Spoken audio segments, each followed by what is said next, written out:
Hello everyone. आप सब कैसे हैं? मैं उम्मीद करता हूं कि बहुत अच्छे होंगे और अपनी पढ़ाई को बहुत अच्छे से कर रहे होंगे। मैं Akash Kumar Bhadana ICT virtual classroom में आपका बहुत बहुत स्वागत करता हूं मेरे प्यारे बच्चों। जैसा आपको पता है मेरे प्यारे बच्चों, बेसिकली हमारी आपका 12th क्लास है। 12th क्लास में हम लोग देख रहे हैं मैक्रो इकोनॉमिक्स यानी कि समष्टि अर्थशास्त्र, और उसी में हम लोग चैप्टर नंबर 3 आज हम लोग शुरू करने जा रहे हैं। लेसन नंबर 3 के अंतर्गत हम लोग देखेंगे मुद्रा और बैंकिंग। आप जानते हैं ये किसी भी देश की बहुत महत्वपूर्ण आपके प्रणालियों में से तो दो शब्द हैं। पहला शब्द है मुद्रा, तो हम मुद्रा को जानेंगे, और दूसरा शब्द है बैंकिंग। हम बैंकिंग को जानेंगे। क्या एक दूसरे के पूरक हैं या एक दूसरे से कोरिलेटेड हैं? किस तरह से क्या संरचना है, आइए इस पर बात करेंगे। सबसे पहले मैं आपसे पूछता हूं, मुद्रा क्या है? अब मुझे सबसे पहले आपसे बताइए, क्या है मुद्रा? तो अगर आप बिल्कुल सरल भाषा में इसको समझने का प्रयास करेंगे, समझेंगे, तो आपको समझ आएगा। मुद्रा एक ऐसा माध्यम है जिससे हम किसी वस्तु का विनिमय करते हैं, यानी कि हम किसी चीज को खरीद सकते हैं या किसी चीज को बेचते हैं, जो हमें मिलता है वो आपकी मुद्रा है। आप कहेंगे सर कुछ समझ नहीं आया, वैल्यू कुछ समझ नहीं आई, कुछ अच्छे से करें। ठीक है, तो पहली बात, जो आपकी मुद्रा होती है उस देश की, वो क्या है? एक आपका गारंटी के तौर पर होती है। आपने कभी 100 रुपए का, 500 रुपए का आप नोट देखिए, उस पर लिखा होगा, मैं आपको 100 रुपए का नोट देने का वचन अदा करता हूं। यानी कि वो उस चीज की गारंटी लेता है कि अगर ये करेंसी आपके हाथ में है तो इसकी वैल्यू आपको उतनी मिलेगी। क्लियर है? और हम मुद्रा का इतिहास को भी थोड़ा सा मैं आपको नजर दौड़ाऊंगा, लेकिन सबसे पहले आपके अनुसार मुद्रा की एक डेफिनेशन देख लेते हैं। मुद्रा विनिमय का एक सर्वमान्य माध्यम। तो मुद्रा क्या है? एक्सचेंज का एक बहुत अच्छा कैसा है? मीडियम है। ऐसी अर्थव्यवस्थाएं जो व्यक्ति विशेष से बनी हो, वस्तुओं का कोई विनिमय नहीं हो सकता, और इसलिए मुद्रा की कोई भूमिका नहीं होती। एक से ज्यादा व्यक्ति होने पर अगर वे बाजार में समय व्यवहार में भाग नहीं लेते हैं, जैसे कि किसी टापू पर एक परिवार रहता है, वह समुद्र का, वह मुद्रा का कोई कार्य नहीं होता। अगर आप अकेले रह रहे हैं, आप अगर व्यक्ति विशेष हैं, फिर तो आपको मुद्रा की कोई जरूरत है नहीं। आप किससे क्या बदलोगे? एग्जाम्पल दिया है आपके टापू पर, मान लीजिए आप किसी टापू पर रह रहे हैं, तो आप तो वहां क्या बेचोगे और क्या ले लोगे? तो फिर तो आपको जरूरत ही नहीं है मुद्रा की। ध्यान रखिए, तो मुद्रा का कोई कार्य नहीं होता है। जैसे ही एक से अधिक आर्थिक एजेंट बाजारों के माध्यम से हम व्यवहार शुरू करते हैं, तो मुद्रा विनिमय को सुविधाजनक बनाने के लिए एक महत्वपूर्ण साधन बन जाता है। कैसा है ये? कि आपका महत्वपूर्ण साधन है। मान लीजिए दो लोगों के बीच ट्रेड होना, वो कैसे होगा? वस्तु से वस्तु में हो सकता है, वस्तु के बदले गोल्ड मिल सकता है, चांदी मिल सकती है, बदलू के बदले में आपको करेंसी मिल सकती है। आजकल तो आपका डिजिटल करेंसी है। आप अपने चेक करिए अपने खाते में कि मेरे खाते में 1,20,000 है। वास्तव में क्या आपकी जेब में है? तो आप कहेंगे नहीं, लेकिन वो आपके अकाउंट में है, तो आप ही के हैं, और वो डिजिटल फॉर्म में दिखा रहा है आपको। कैश फॉर्म में थोड़ी है आपके पास। आप बैंक से जाएंगे, आप चेक लगाएंगे, आप कैश काउंटर पर जाएंगे, आप अपनी बिलिंग भरेंगे, तो ये आपको क्या होगा? आप उसे विड्रॉल कर पाएंगे। तो इस तरीके से सारी चीजें हैं। अब देखिए, मुद्रा के माध्यम के बिना आर्थिक विनिमय का वस्तु विनिमय कहा जाता है। अगर कहीं पर मुद्रा के बिना किसी चीज से आपकी अगर लेन देन हो रहा है, कोई आपका लेन देन चल रहा है, तो उसे कहा जाता है वस्तु विनिमय। यदि भी वे आवश्यकताओं के सहयोग के उभार की अमर्यादा को अनुमति करते हैं, तो उदाहरण मान लीजिए एक व्यक्ति के पास चावल का अधिशेष है। कैसा है? चावल का अधिशेष है, जिसके बदले वह वस्त्र का विनिमय करना चाहता है। यदि वह बहुत भाग्यशाली नहीं है, तो उसे ऐसा व्यक्ति नहीं मिलेगा। ठीक उसकी मांग के विपरीत, अर्थात उसे चावल की जरूरत है, तो उसे ज्यादा से ज्यादा उपलब्ध कपड़े के बदले में विनिमय करना चाहता हो। अब जैसे जैसे व्यक्तियों की संख्या में वृद्धि होगी, खोज का निषेधक होती जाएगी। अब मान लीजिए विनिमय में है क्या? वस्तु के बदले मिलेगी। मैं किसान हूं और मेरे पास गेहूं है, मेरे को बदले में क्या चाहिए? कपड़े चाहिए।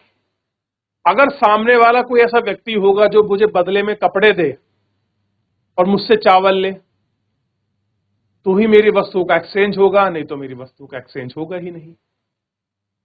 मान लीजिए मैं बेच रहा हूं आपका जूते और मेरे को जूते के बदले में चाहिए क्या? बाजरा। अगर कोई व्यक्ति बाजरा लेके आया ही नहीं तो मेरा जूते का एक्सचेंज बाजरे से कैसे होगा? अगर होगा भी तो मुझे अगर क्वालिटी मुझे बहुत ज्यादा चाहिए, मेरे पास 10 जोड़ी जूते हैं और मेरे पास 2 टोकरी ही मुझे बाजरा मिला, तो क्या बताइए, क्या ऐसे में मैं आपका वस्तु विनिमय कर पाऊंगा? इसके लिए मेरा लक होना बहुत जरूरी है। यह थोड़ा भाग्यवादी आ जाएगा वस्तु विनिमय में। यानी कि अगर मेरा लक अच्छा है तो अगर मैं 10 जोड़ी जूते के बदले में 10 जोड़ी, मतलब 10 जोड़ी मेरे पास आपके जूते हैं, उनके बदले में अगर 10 कटोरी अनाज मैं चाहता हूं, टोकरी अनाज चाहता हूं, तो मुझे मिलेगा, नहीं तो मिलेगा ही नहीं। तो ये सारी चीजें जुड़ी हुई हैं वस्तु विनिमय से। अब देखिए, इसीलिए एक मध्यवर्ती वस्तु का होना बहुत जरूरी है। हमको क्या चाहिए? हमको कोई आपका मीडिएटर चाहिए, जिससे लेन देन को सरल बनाया जा सके और दोनों पक्ष द्वारा स्वीकार्य हो। ऐसा वस्तु को मुद्रा कहते हैं। एक व्यक्ति अपने उत्पादित वस्तुओं को मुद्रा के बदले बेचकर उसका उपयोग आसानी की जरूरत को खरीदने में कर सकता है। अगर आपके पास वस्तु को मुद्रा के बदले में अगर आप एक्सचेंज कर सकते हैं, बेच सकते हैं। मान लीजिए मेरे पास एक पेन है, ये मेरा पेन खो जाए, टूट जाए, मेरे को नया खरीदना हो, तो मैं एक आपकी करेंसी दूंगा और वो बदले में मेरे को अगर मुझे पेन चाहिए तो मैं पेन दूंगा ना।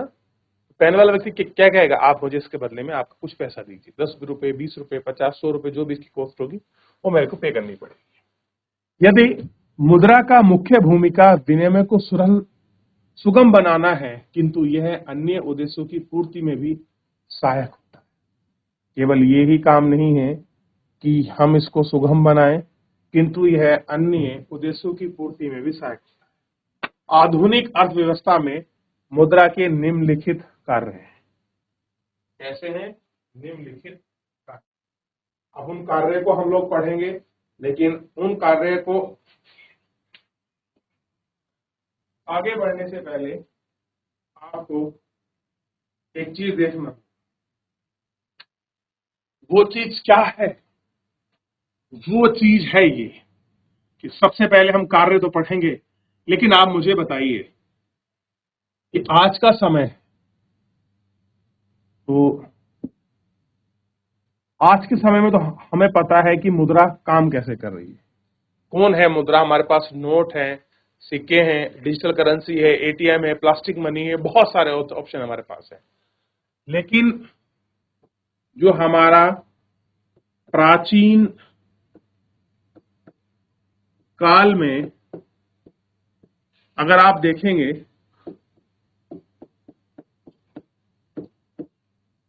विनिमय का माध्यम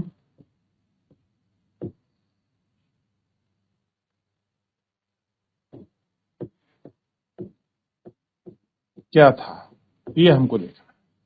किसकी चीजों से हम आपका पहले विनिमय करते थे? तो आपको पता होगा, हाथी के दांतों से हम लोग करते थे।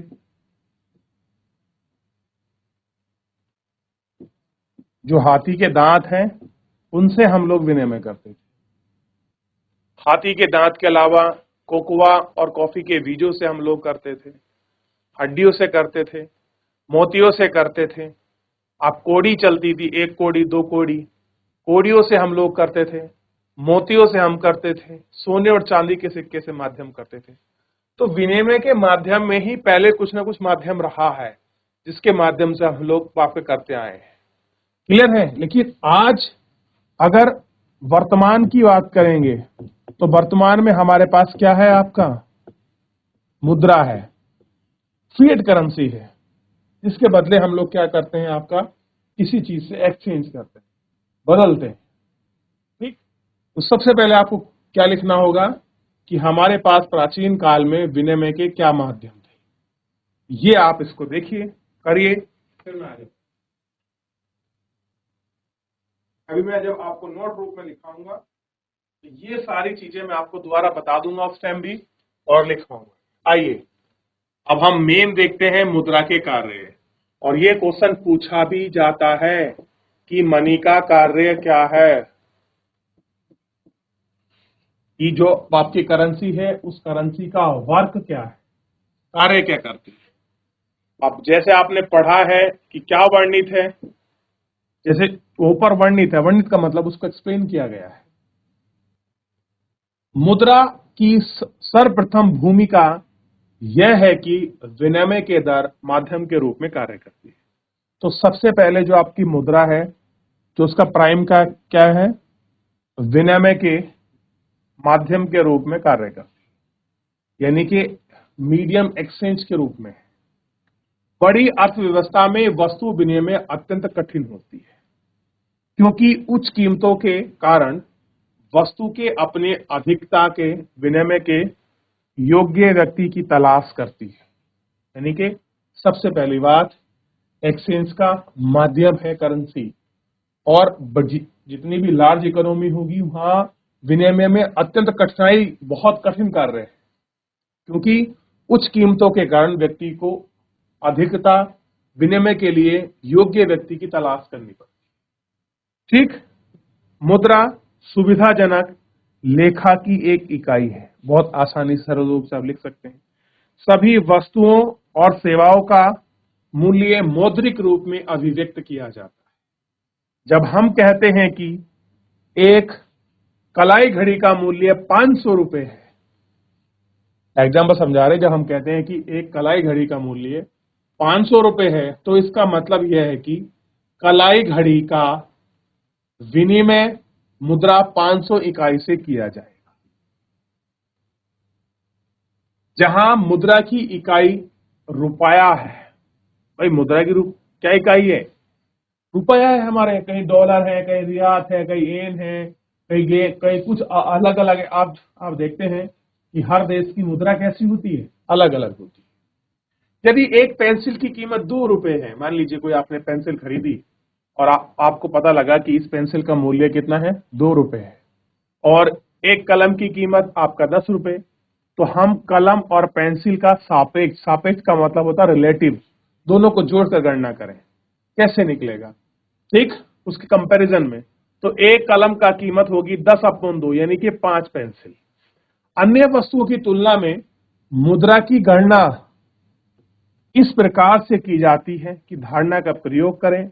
उपयुक्त में 1 रुपए का मूल्य 1/2 यानी कि 0 पेंसिल, यानी कि 1/10 यानी कि 0.1 कलम है। यदि सभी वस्तुओं की कीमत मुद्रा के रूप में बढ़ती है, दूसरे शब्दों में जिस कीमत स्तर पर सामान्य वृद्धि कहते हैं, मुद्रा का मूल्य किसी वस्तु के सापेक्ष घटता है, क्योंकि मुद्रा एक इकाई है, माध्यम को खरीदेगा, इस मुद्रा की क्रय शक्ति का ह्रास हो जाता है। कैसा होता है, ह्रास हो जाता है। तो ये है आपका कि हमारी मुद्रा क्या कार्य करती है, देख लिया।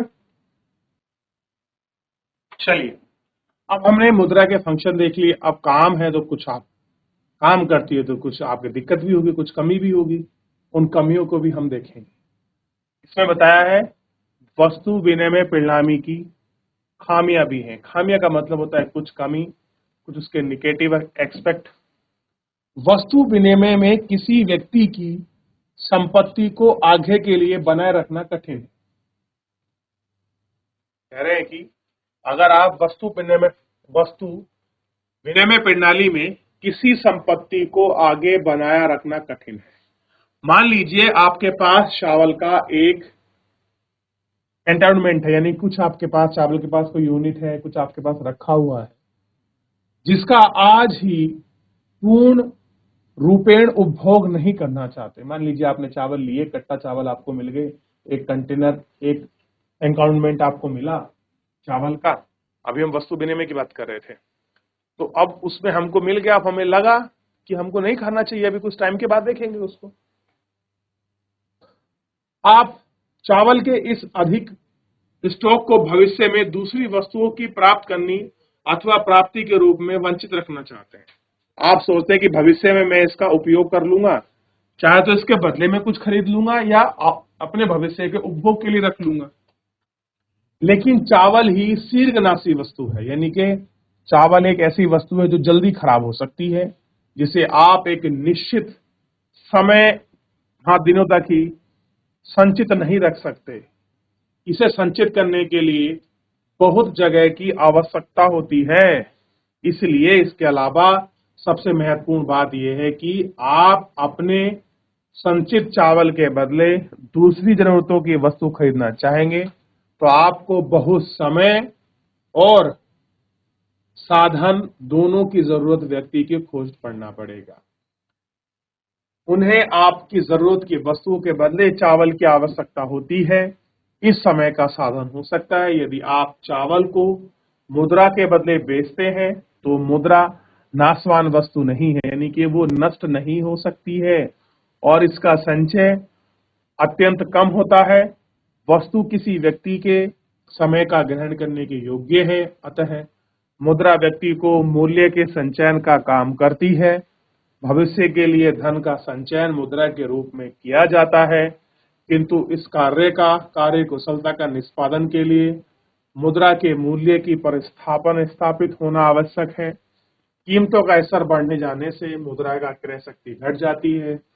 धारणता है कि मुद्रा की अतिरिक्त परिसंपत्तियों में मूल्य संचयन का कार्य करती है। सोना, परिसंपत्ति, भूसंपत्ति, आपका मकान, वन पत्र के बारे में जानकारी, परिसंपत्ति के रूप में आसानी परिवर्तन, सार्वभौमिक सुकृर्य, ये सारी चीजें इसमें होती है और आप इसको देख सकते हैं। तो बेसिकली इसमें बताया गया कि वस्तु विनिमय और आपका जो है मुद्रा, कैसे दोनों के बीच अंतर है और मुद्रा से कैसे हमको लाभ है और हम कैसे उसमें ट्रेड करेंगे, तो क्या हमको बेनिफिशियरी है, क्या हमको लाभ है, क्या चीजें सुनिश्चित कर सकते हैं। और वस्तु विनिमय में हमारी चीजों को जल्दी खराब होने की आशंका भी रहती है, हम उसको भविष्य के लिए सुरक्षित नहीं कर सकते, ऐसी कुछ समस्या हमारे सामने।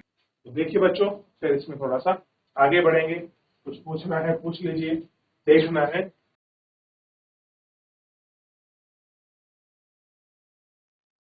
हो गया, आगे बढ़ जाए।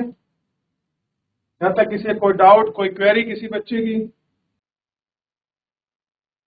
चलिए देखिए, कुछ देशों में ऐसी अर्थव्यवस्था की ओर वहां चलने का प्रयास है जिसमें नकदी का उपयोग कम, डिजिटल आपके सौदे का उपयोग अधिक। तो आज के समय में आपको पता है मॉडर्न टाइम है, लोग टेक्नोलॉजी का ज्यादा प्रयोग कर रहे हैं और लोग आपका लिक्विड मनी जो है उसको कम प्रयोग कर रहे हैं और डिजिटल जो आपके ट्रांजेक्शन हैं उनको बढ़ा रहे हैं। एग्जाम्पल के रूप में देखिए, आज से 5 साल 10 साल पहले, 10 साल पहले लीजिए, फोन पे गूगल पे नहीं था, इतना अच्छे से वर्क कर रहा था।